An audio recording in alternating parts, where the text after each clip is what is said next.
นี่อันนี้เขาว่าเฮือนพักกันคนไทยก็จะเอิ้นบ้านพักเอาบ้านเฮาพักแล้วเฮาบ่ได้อยู่แล้วที่เอาสวยเฮือนเฮาพักเนาะเฮือนพัก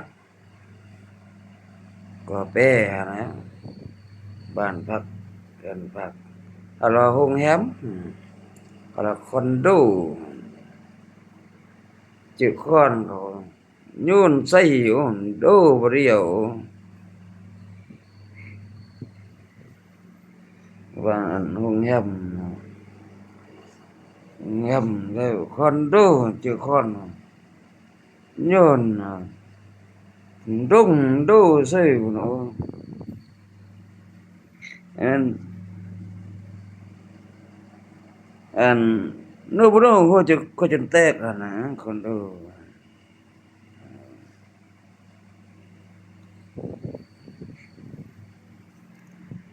ông chắc là lấy ní là hồn ở bên xa thấy nó mà lấy bên xa lao nhưng mà phơ bên xa có muốn học sắp phải nữa đến muốn tìm bên xa thấy và kén rồi đi không mấy dân ở bên xa thấy mất ai mừng là hàn ông má anh lưuภาษาไทยเนี่ยแต่ไทยไม่รู้ภาษาลาวไม่รู้ภาษากำมงแต่เขาบ้านเขาจะฆ่าจกใต้เขา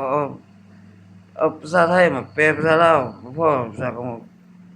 ซับเขื่อนกัมพูเชียแม่นบ่อยู่เด้บ้านอันเขาว่าภาษาเขาเอเป็นเจ้าก็ว่าเจ้าชีวิตนี่เนาะคือจิเลียฮีนะเบิ่งเอาคนขี้อัดปากแม่ก็บ่ว่านํภาษาเขาเนาะเสื้อขี้ก็เตรลบูตรัดเอาเอาเอาขี้อัดปากมันไว้นะเตรบูตรัดเตรบูตรัดเอาขี้อัดปากมันไว้นะ